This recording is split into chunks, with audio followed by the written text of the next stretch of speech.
All right, we're going to start with a little recap from last week. We were looking at Proverbs chapter 3 last week, and here are a couple of high points that focused on. We didn't quite get to the last one. Catch up right now. So we talked about the heart, and the heart being of highest importance. In the book of Proverbs, you are to take the wisdom that the father is giving to the son or the parents are giving to their children, and you are to instill it, etch it, carve it, do whatever you need to do to get it into the heart. Everything from a biblical worldview starts from the heart. All of your actions, uh, all of your actions start from the heart. It's the source of everything, which is what we're going to talk about with Proverbs 4:23. Out of it are the issues of life. Think of that as like an artesian well. There's a spring, and the water bubbles up from that as a source. Source of that is kind of the idea where the water comes from. Where's the water source? It's this artesian well that's under the ground. But that's kind of like your heart. Everything starts there and bubbles up from there. So that's the anthropology. That's what a human being is. Is it starts with your heart, or at least that's how you describe a human being and their actions. Is it starts in the heart and comes out in the actions. We looked at a couple of places where Jesus teaches like this, where just for example, one of them is where they're eating and they didn't wash their hands, so they're not keeping the tradition of the Pharisees. The Pharisees get all upset. Jesus does not care. He has no time for any of this foolishness. And and so he goes, what goes into the mouth is not what corrupts a person. It's what comes out of the mouth is what corrupts them, because all kinds of evil things start in the heart and then come out as words. But it all starts in the heart. We looked at a couple of passages there.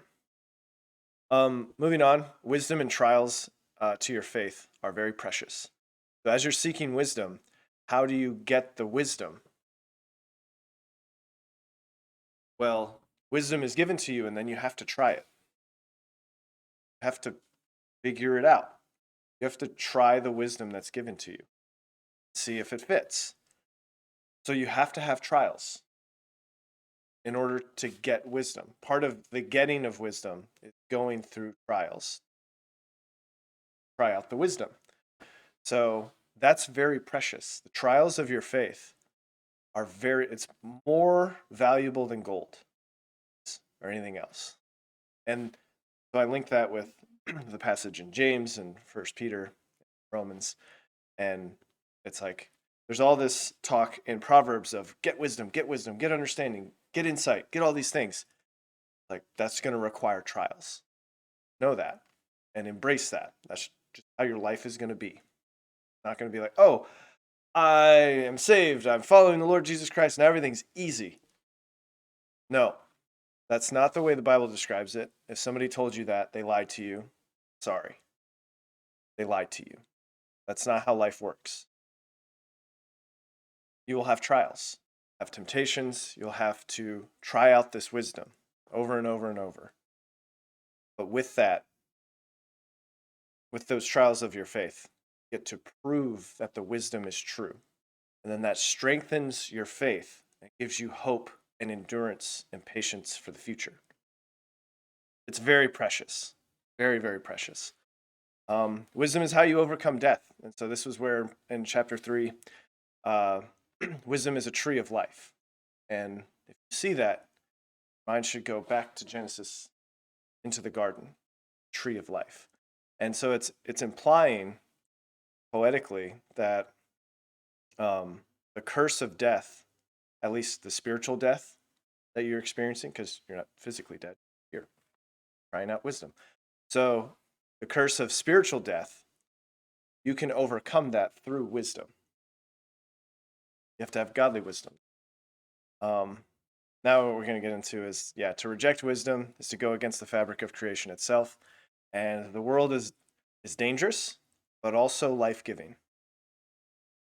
But God's in control. The world is dangerous, but it's also life-giving. But God's in control. That's in chapter 3. This is the slide about the heart.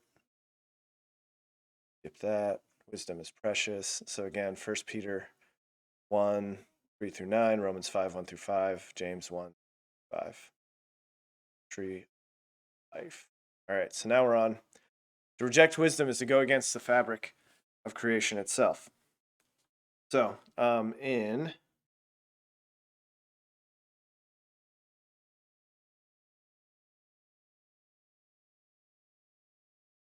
we go. All right, verses 19 through 26. Chapter 3, verse 19. The Lord by wisdom hath founded the earth. By understanding hath he established the heavens.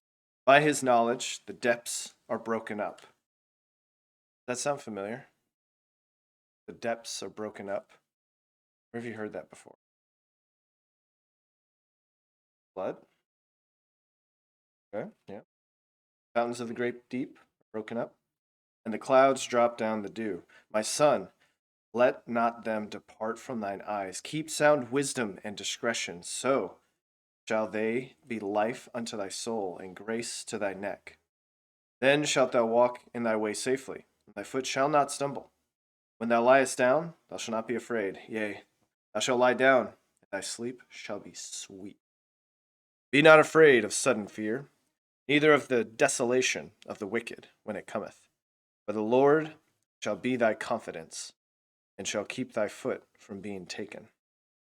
So, wisdom is essential to creation. And there's more on this in chapter 8, verses 22 through 31, but we'll get there another time. But if you reject wisdom, you're rejecting the very fabric of creation. Wisdom, or the creation was made by God by wisdom, or through wisdom.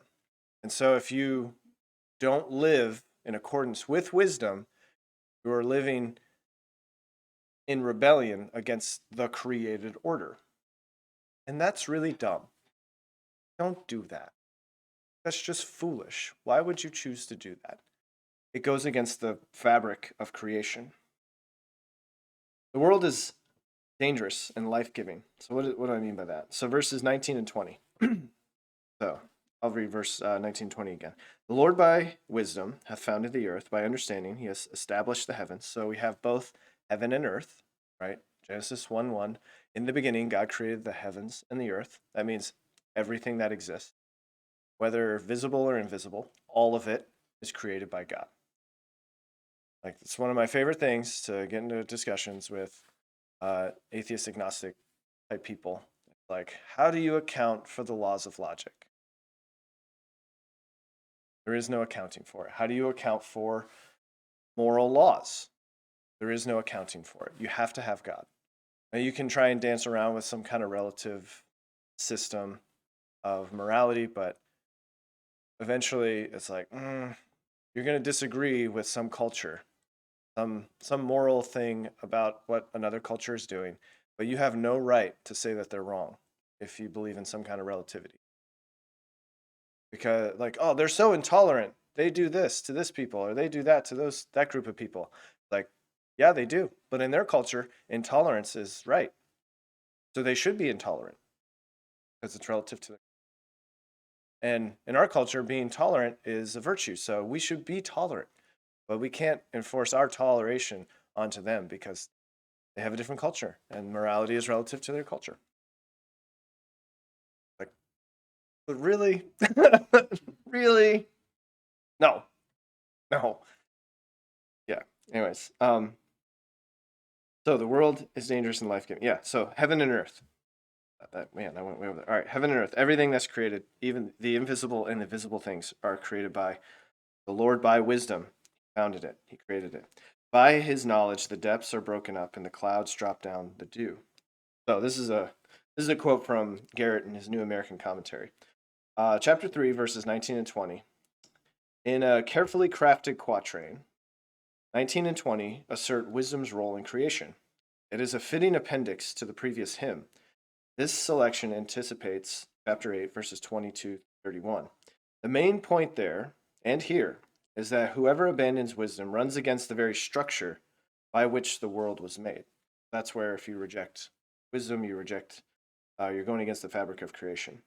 The phrase, the deeps were divided, or here it says the depths are broken up, alludes to the bursting forth of the flood of Noah, Genesis 7. So it's an allusion. It's not like a direct uh, quote from Genesis, but that that phrase isn't used very many places. So it draws your mind back to Genesis 7:11. It's a picture of the destructive power of nature. But the image of clouds dropping dew on the crops of the land shows the gentle, beneficent side of creation. The world is both nurturing and dangerous. Yet creation itself is under the hand of God, and he governs according to wisdom. Wisdom is therefore essential for survival. I don't know, sometimes I think we get this idea that because God created everything and it was good, it doesn't mean it. We get the idea that it wasn't dangerous. Nature is dangerous. We are told to subdue the earth, to rule over it. That's what humanity is supposed to do. That means you have to go out and do something.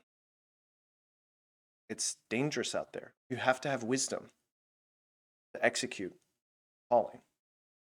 Dangerous out there in the world. You need wisdom. It's dangerous, but it's also life-giving. Everything produces after its kind. Whether it's the trees, the fruit trees, the grass, the animals, human beings, we all produce after our own kind. It sustains life, the earth. So we need to take care of it. Otherwise, we're going to kill ourselves if we don't take care of the earth that God gave us to rule over. We should take care of it. But it doesn't mean that it's safe. Dangerous out there. You should have wisdom to execute your calling. You need wisdom. So there's the chaotic. So I read this quote, and there was another commentary that I read where instead of the flood waters, Garrett says, "Oh, this is an allusion to the flood, which is really dangerous, and it just upheaval and changed the whole face of the earth." Floodwaters did. Another commentary was saying that no, it alludes to the chaotic waters of creation before God imposed order on it. Either way, there's chaos. It's dangerous. You need wisdom in order to execute your life in a good way in the world. But then there's also gentle rain and the dew, and God provides that for everybody, whether you're saved or not. It rains on the just and the unjust alike. And don't let that fool you. Like, just because you have good things doesn't mean that you're doing things the way that God would want you to do them. Still need wisdom. Still need to seek after the Lord. Your heart needs to be humble before the Lord to execute your life in a good way. Again, Garrett, and for verses 21 through 26, the way to a long life, a long and safe life. Whoops. All right, yeah. Finishing up the chapter, verses 21 through 26.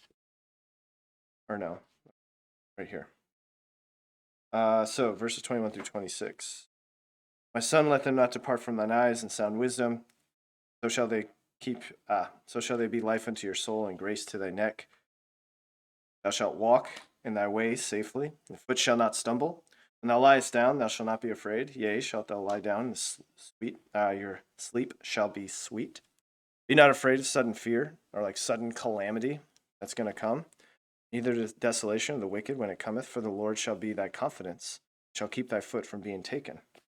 So verse 23, like you're going to walk in thy way safely, and thy foot shall not stumble. This is again, I want to reemphasize this. We talked about this in the first or second class, but it's a general promise. Remember, Proverbs is general. Don't take this as is an absolute guarantee. So it's not an absolute guarantee. The wise will never have occasion to stumble. Compared to the unwise, however, they will experience tranquility. That's where you get your sleep that's sweet. You don't have to be afraid of sudden fear or any of those things.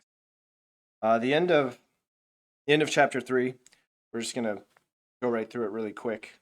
There's 4 prohibitions against unfaithfulness from verses 27 through 30, and then there's 1 prohibition against emulating the wicked.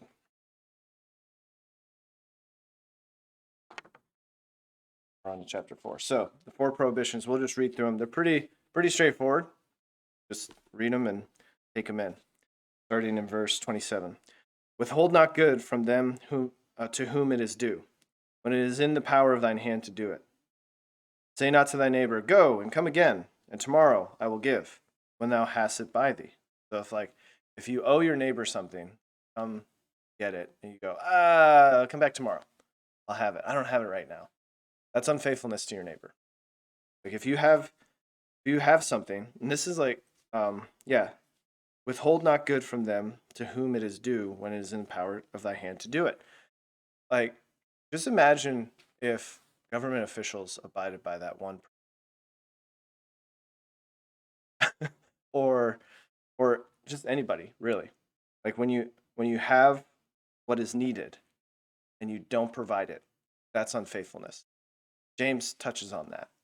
Like you have someone that comes to you and they're naked and they're hungry, and you're like, "Oh, the Lord bless you and fill you. Get off my porch." What? You say you know the Lord? What's going on here? That's unfaithfulness. Verse 29, devise not evil against thy neighbor, seeing he dwells securely by thee. That dwelleth securely by thee, the idea there is he's dwelling next to you, and he doesn't know that you're plotting evil against him. He's unaware, right? He just trusts you. This is your neighbor. And you're plotting this evil against him. It's like, you're going to spring this trap on him, and he has no idea, right? Don't do that. Don't do that. Strive not with a man without cause. Don't get on Twitter and get on these ridiculous Reddit, Twitter. Just fill in the blank with a social media thing and just, without cause. Like, but I have cause. It's like, how did they offend you? They didn't offend you. You're just taking up the offense of someone else and trying to, that's ridiculous. Don't do that. Strive not with a man without cause, if he have done thee no harm. Envy thou not the oppressor, and choose none of his ways. For the froward, remember that's perverse, froward is abomination to the Lord, but his secret is with the righteous. This is amazing. So the perverse person is an abomination to the Lord, but his secret, that means like his close, intimate knowledge and understanding, secret, his secret like fellowship, where you get to know God on a deep, intimate level. Like you have friends, right? And then you have like probably one or two best friends, or maybe not, but imagine this. Like you have acquaintances, you have friends, and then you have that person that you can confide in, and they know the real secrets of your heart, the stuff that you don't just share with everybody. That's what that word, but his secret is with the righteous. That's what that's getting at. You can know the Lord in that way, and you can be known by the Lord in that way. That's with the righteous. It's not with the froward. The curse of the Lord is in the house of the wicked, but he blesseth the habitation of the just. Surely he scorneth the scorners, but he giveth grace lowly.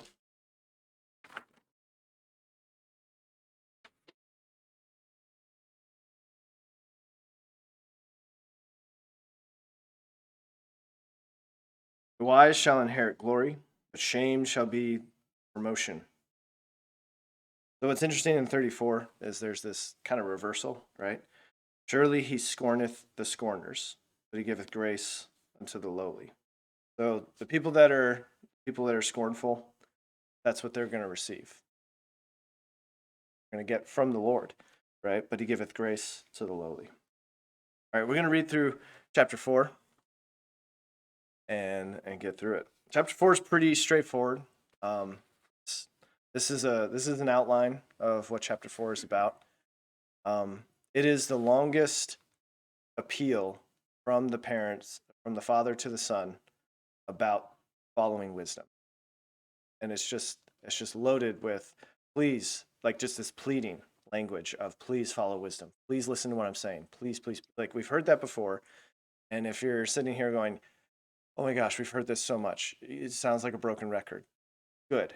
Like it needs to sink real deep into here. listen to wisdom. And this is the longest kind of passage that has that. But a father shares his family's wisdom, warns of two paths. And this is, again, the doctrine of two paths. Every choice you come to a Y in the road. Are you going to choose the way of wisdom or the way of foolishness? And then the father appeals to the son's entire being. So many different little eyes, ears, hands, feet, heart, flesh. Like, he appeals to all of those things in his son to seek after wisdom. And it's really great. But parents have the responsibility to raise their children wisdom. We're going to come back to that. That's a major overarching theme for the whole chapter. Let's just read the whole chapter and then we'll get into it. Chapter 4. Hear ye, children, the instruction of a father, and attend to know understanding. For I give you good doctrine. Forsake ye not my law. For I was my father's son, tender and only beloved in the sight of my mother. He taught me also, and said unto me. Now he's referring back to his own father's wisdom he received from. So you see the generational through line here? Don't break that chain. Let thine heart retain my words, keep my commandments and live. Get wisdom and get understanding. Forget it not, neither decline from the words of my mouth. Forsake her not, and she shall preserve thee. Love her, she shall keep thee. Wisdom is the principal thing. Therefore, get wisdom, and with all thy getting, get understanding. Exalt her, and she shall promote thee.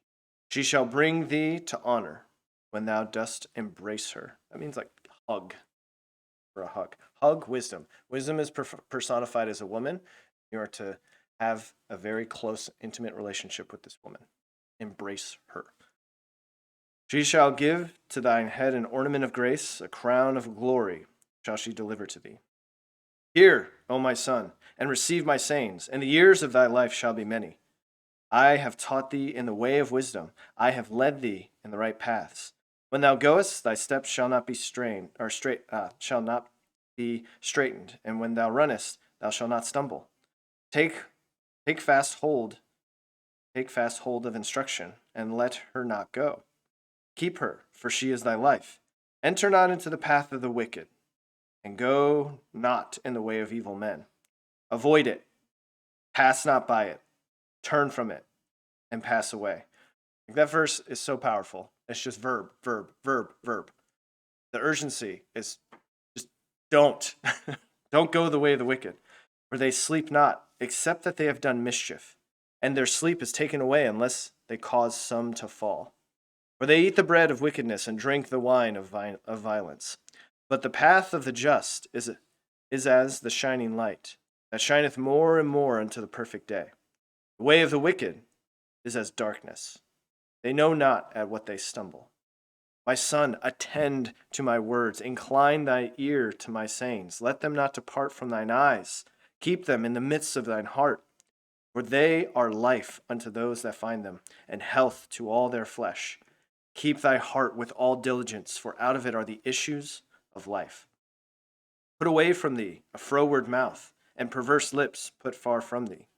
Let thine eyes look right on, and let thine eyelids look straight before thee. Ponder the path of thy feet, and let all thy ways be established. Turn not to the right hand, nor to the left. Remove thy foot from evil. So, it is the responsibility and opportunity of the father and mother to lead their children in the right way. This is a pleading of a father to a son. Please just listen to what I have to tell you. Please embrace wisdom. It's not the professional teacher or the school district's responsibility to teach your children how to be moral or to be spiritual. It's not their employer's job, though sometimes I feel like it is.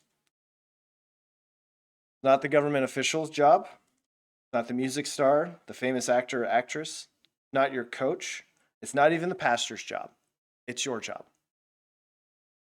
It's your responsibility. It's an opportunity to raise your children in the way that you think they should go. It's an opportunity. It's not a burden. If you want to change the world, how do you do that? Well, I'll just get in power and start making laws. It's like, no, you influence your children. That's how you change the world. Will it change in your lifetime? Probably not. You got to play the long game. If you're going to change a culture, you have to change the minds of the children. Just insert any thought you've ever had about the culture wars. Like the LGBTQI plus all of that, the alphabet salad, right? They they don't have children for themselves. They reject nature as God created it and procreation. They seek after their own lust. The Bible describes it. They don't have children. So what do? They have to influence your children with their ideology. That's what they have to do to promote that ideology. It's not self-sustaining because they don't have children of their own.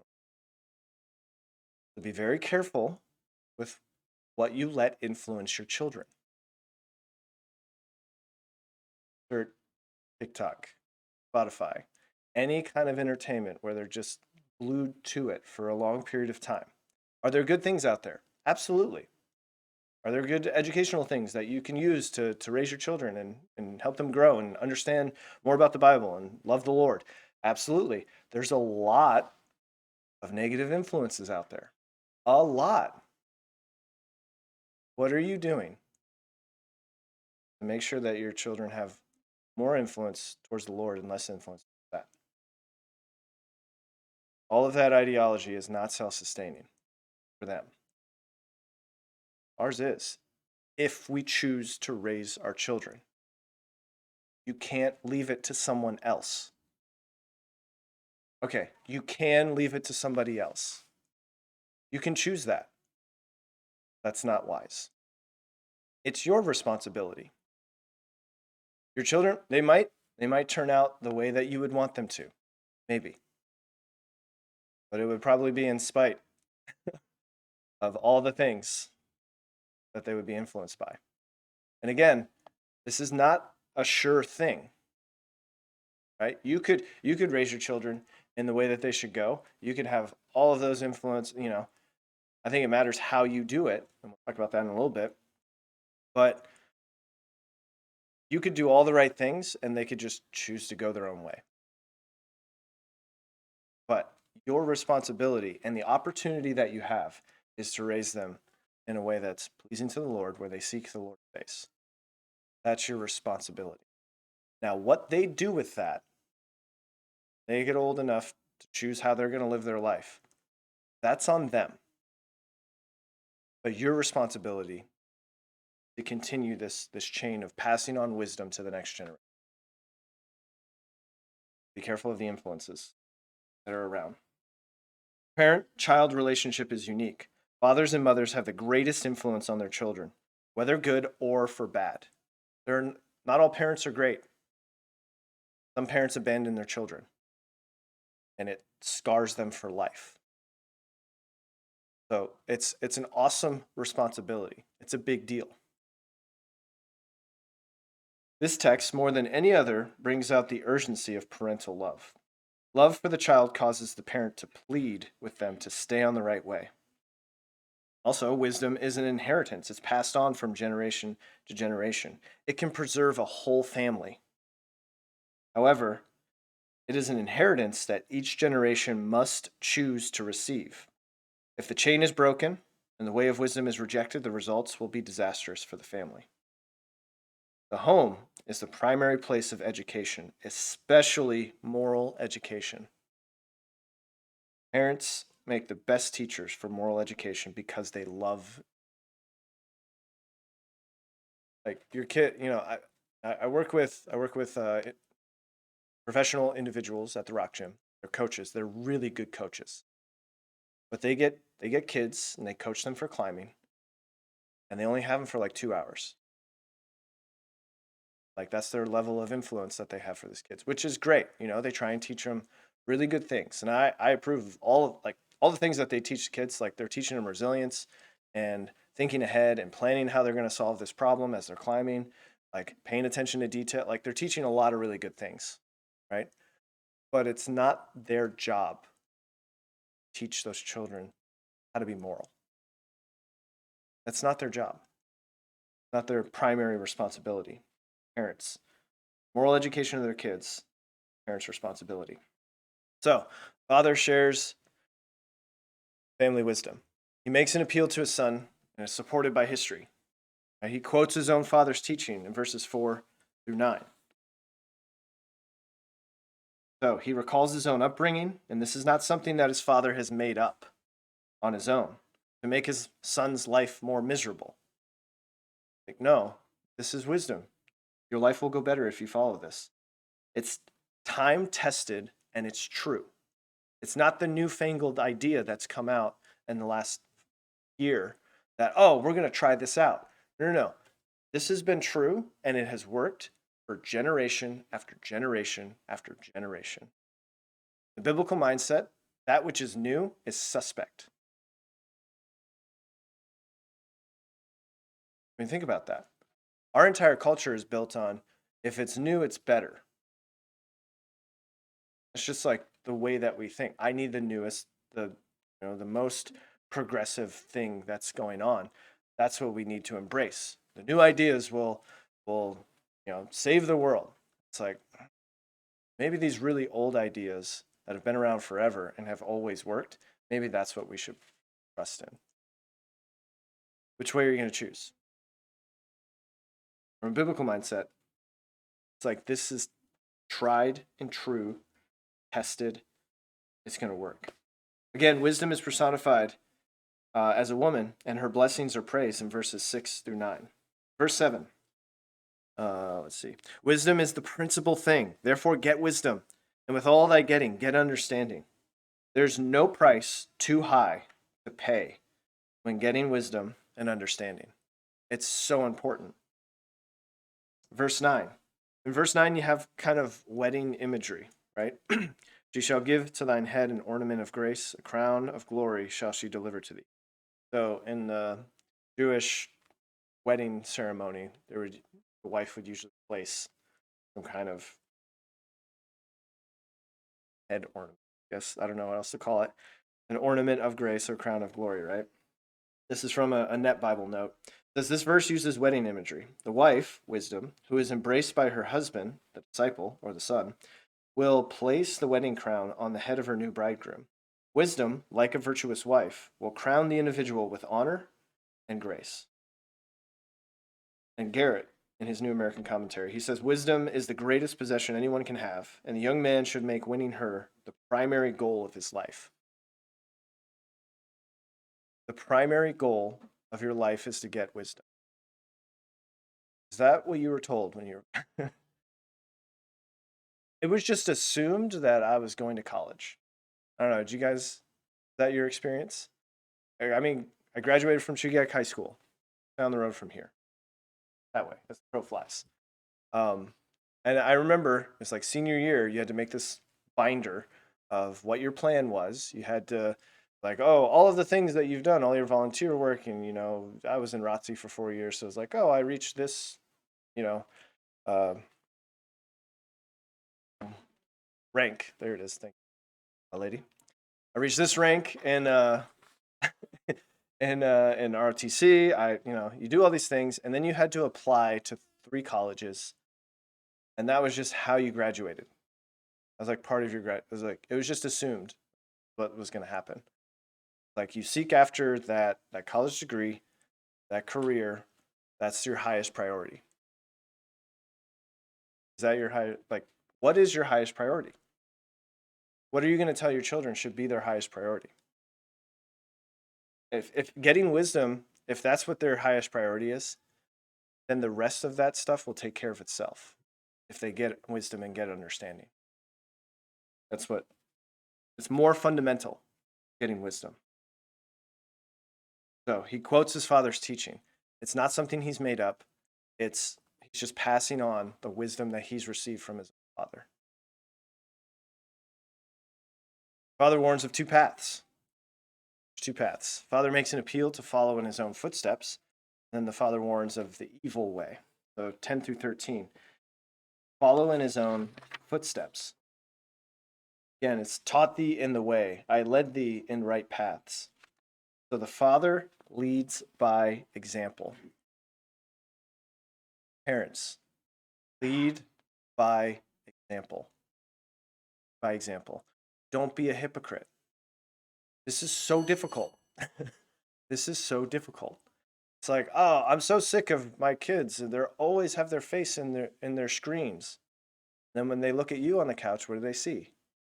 And then you get mad at them, and it's like, well, I'm reading the news. I need to know what's going on in the world, or I'm studying this thing. Like, come on, lead by example. If you want your children to, read their Bible and pray, you have to be an example of that. Like, have them join you in what you're doing. That's how they'll learn how to do things. It's like, I need to rotate the tires on my car and change the oil. Like, have your kids join you. But it'll take 5 times longer. Yes, it will. It will take so much longer. That's okay. You're training them. You're teaching them. Have them come alongside you. It will be so frustrating. It's like having a new employee that doesn't know anything at all, and you have to show them every single step multiple times. Yes. Why won't they just get ready for bed? They know how to do that. They do.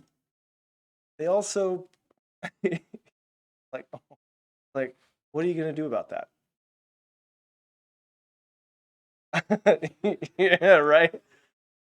That's just, oh, are you? Yeah. Well, I'm gonna spin the camera on you. You don't. Yeah, not in the face. All right, but the father leads his son, right? So he's leading by example. He's not a hypocrite. Father's not asking his son to do anything he's not already done himself. And I can't help thinking of that principle and not think of God the Father and in Genesis, where God calls Abraham to kill his son, Mount Moriah. And talking to my friend Ted, he's like, that is horrific. How could God ever ask someone to sacrifice his own son? Like, well, God doesn't ask us to do anything he's not willing to do himself. Like, what God do you serve? The kind of God that's willing to sacrifice everything to win you. That's who. How does he demonstrate his love? By sending his son to die for us, to save us from ourselves. That's who we serve. That's who we worship. That's who we ought to be like. That's how we should train our children. That's who we should train our children to be like. Verse 12. You will grow and progress. You go from walking to running. No baby starts off running. Unless you got, I don't know. Tell me later if you got a baby that just started running before walking. But there's a progression, right? There's a progression. It'll take time. It takes training. But there is a progression. Father warns of the evil way, verses 14 through 19. In verse 15, again, it's that urgency.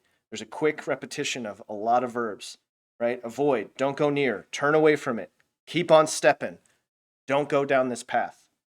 Urgency. The word for fall in verse 16 and the word stumble in 19 come from the same root.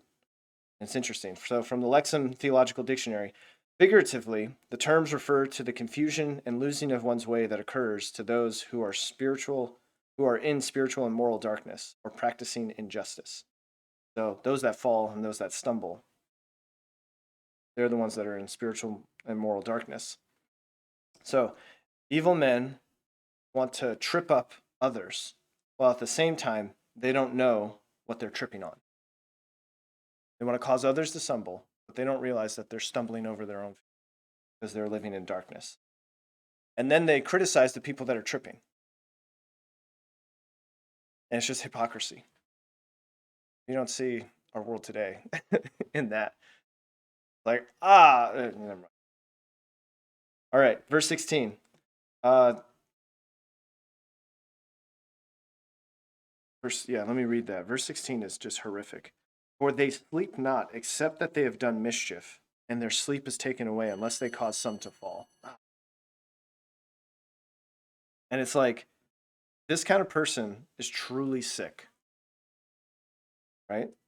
They only have peace after causing someone harm. Man, that's wild. That's the evil person. That's the evil path we're on. They earn their bread through wickedness and violence, and they're in the darkness. They don't know which way they're going.